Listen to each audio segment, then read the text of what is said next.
You sit down to write a difficult email. The line won't come. A pushback to your boss.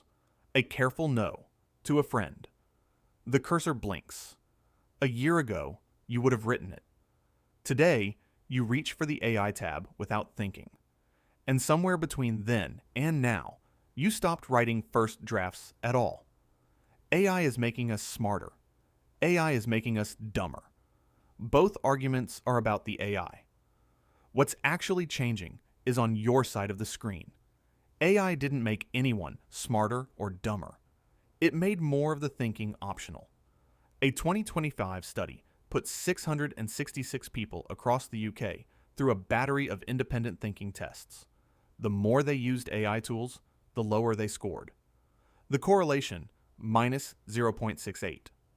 In social science research, that's near the upper end of what you ever see. Is there a measurable relationship between AI use and critical thinking? Yes, there is. The question stops being whether and starts being why. Skills are use it or lose it. A muscle you don't move atrophies. A skill you don't exercise weakens.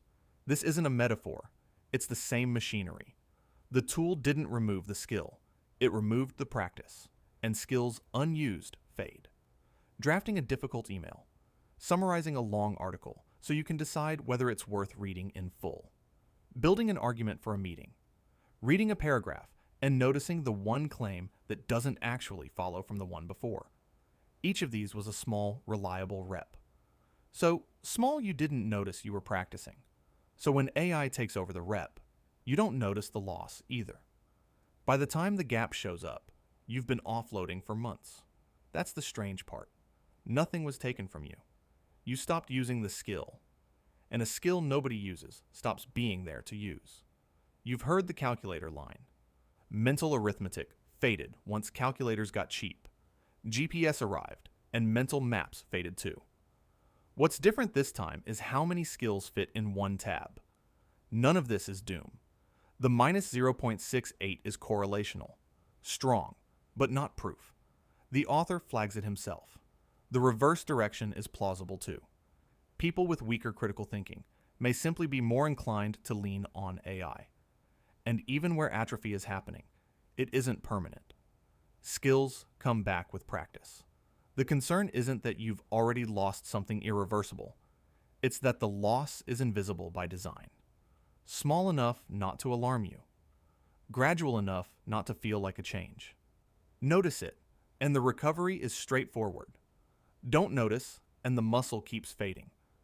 There's a line worth holding on to here. Using AI to think versus using AI instead of thinking. Using AI to think keeps the muscle moving. You're drafting alongside it, stress testing the output, asking the harder follow-up that makes you do the work anyway. Using AI instead of thinking lets the muscle go quiet. The output looks the same on the page either way. The difference shows up 6 months later, when the email you used to be able to write is one you can't start. Same tool, different relationship, different outcome over time.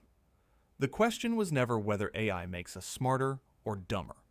It's which of the skills you used to have are you still using, and which one quietly went away.